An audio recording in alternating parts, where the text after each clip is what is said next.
And the big story that we are beginning at the top of the bulletin is about the Parliament. Now, amid the Parliament logjam, Vice President and Rajya Sabha Chairman Jagdeep Dhankhar condemned the prolonged disruptions and said it cannot be a part of political strategy. While delivering a lecture at an event, Dhankar said that Parliament is maintained by the public exchequer at a huge cost, and it's painful to see it being paralysed day by day. In fact, taking a jibe at Rahul Gandhi without naming him, Jagdeep Dhankhar also said that the Parliament is a place for divergent views and there cannot be any freedom of expression for any individual than in the Parliament.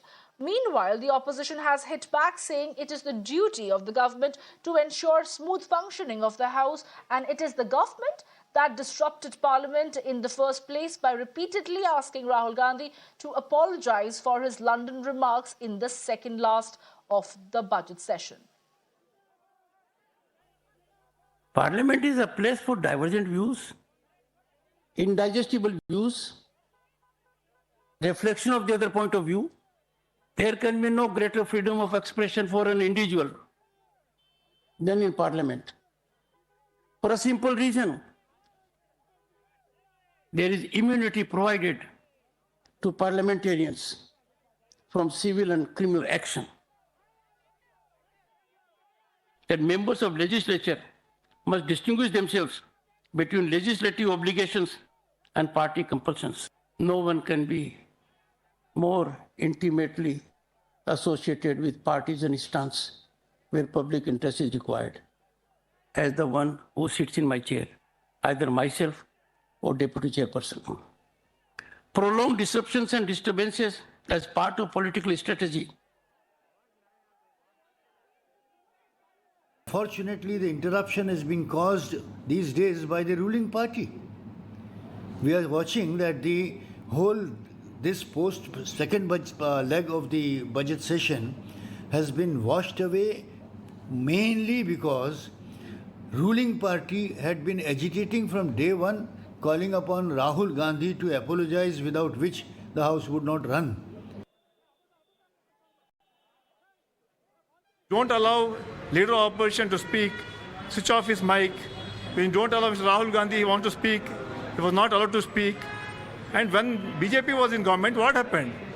They kept on disturbing the houses. Now they have come to know that we are doing, definitely in democracy, always expressions are given, then definitely the ruling party has to have the patience to listen to the opposition, because it is like opposition is like a shadow cabinet.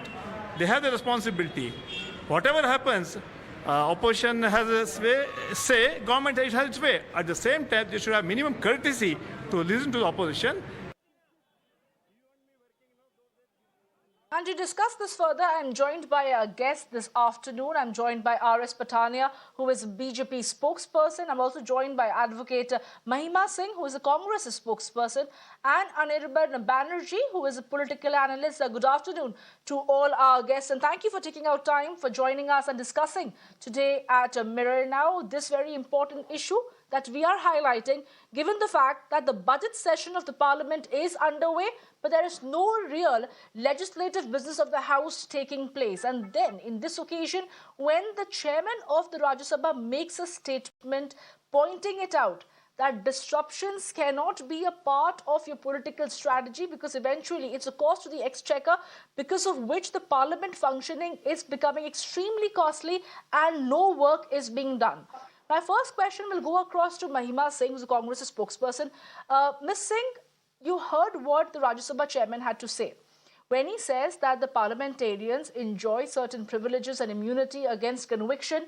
That doesn't really hold true against your own leader, Rahul Gandhi, because when the parliament is not functioning, of course, we have seen how the Congress party leaders storm out of the parliament and say that they are not given a chance to put their statements on record, to express themselves, that the space for the opposition inside the parliament is shrinking. Then how do you see the statement of the Rajya Sabha chairman? Good afternoon, Samya, and good afternoon all.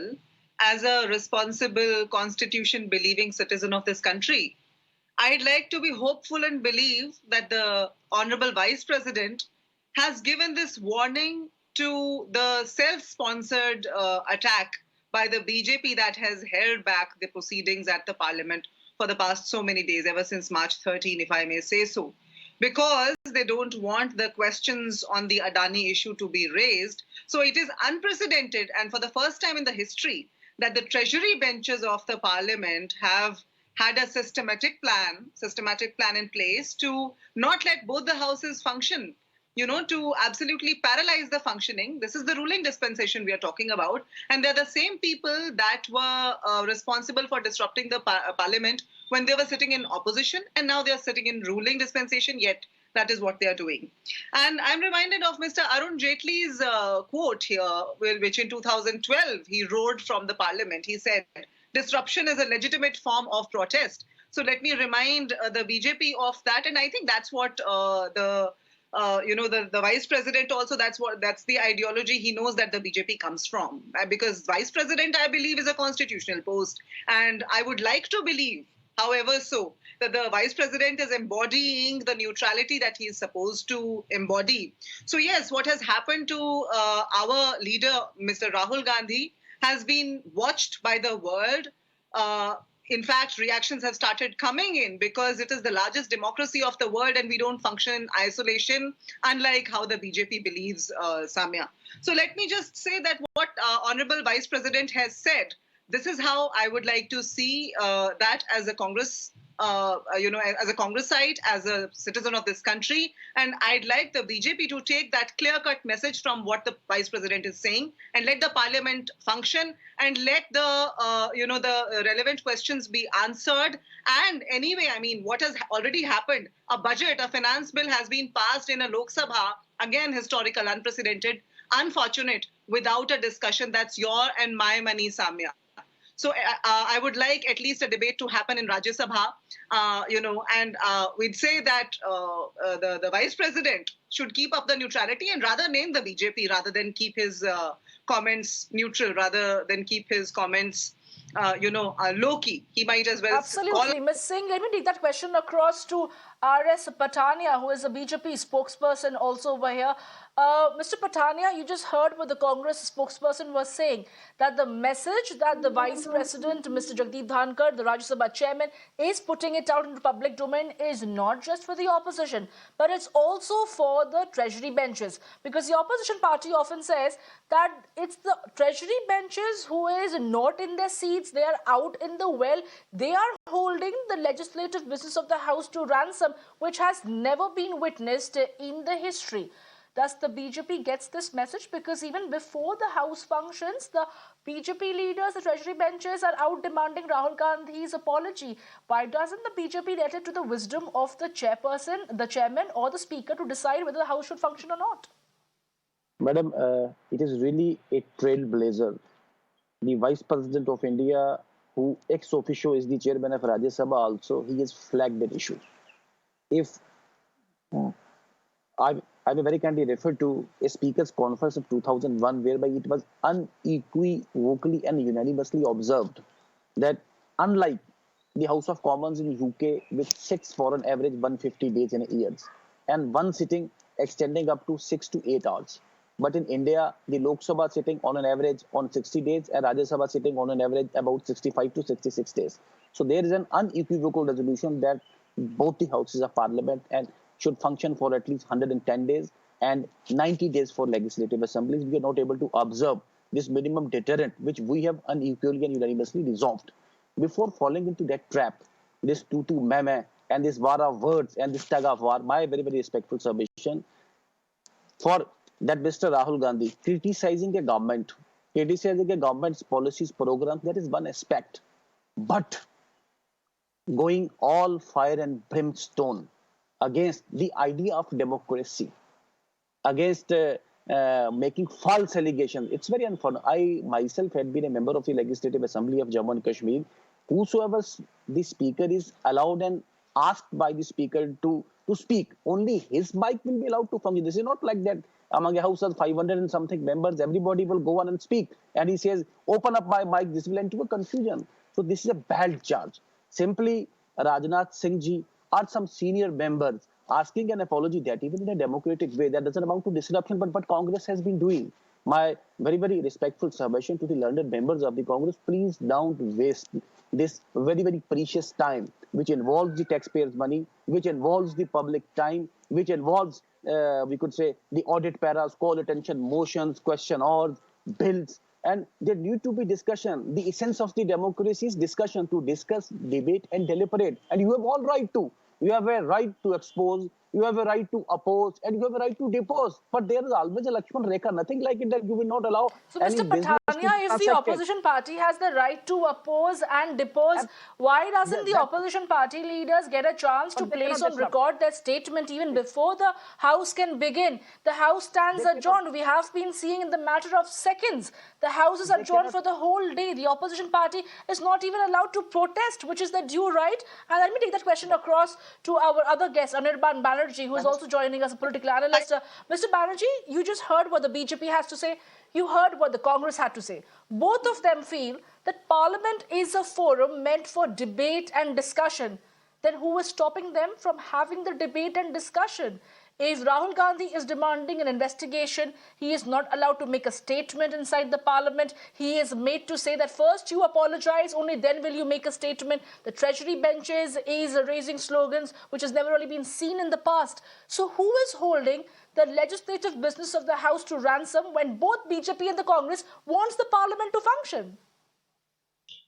See, the House belongs to the opposition. That is what we have known forever. But for the first time, I think in the last few years, we are seeing there is a treasury bench who is acting as if they are still in the opposition. They won't let the opposition, the real opposition, question the government.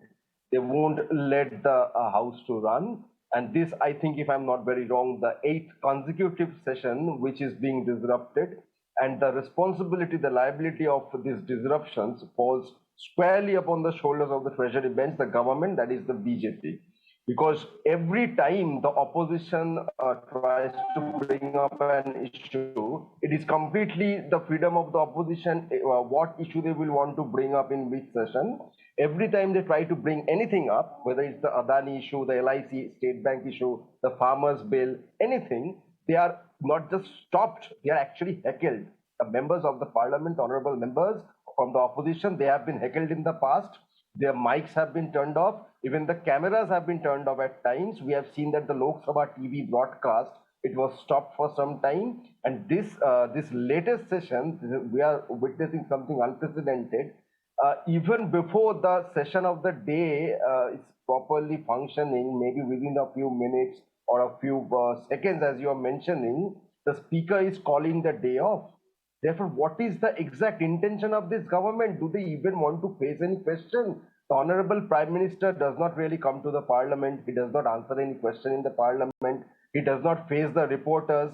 The direct questions that the oppositions are throwing at him regarding the Adani-Modi relationship, the LIC or the SBI, the recent bank fraud, etc., he is answering none of them. He is bringing in what? Why does not Rahul and Priyanka use the surname of their grandmother's father?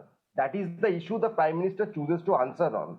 Therefore, where is the space for any debate or any discussion? Well, absolutely, Mr. Banerjee, you're making a point over there, and I have paucity of time, so we'll have to wrap it over here.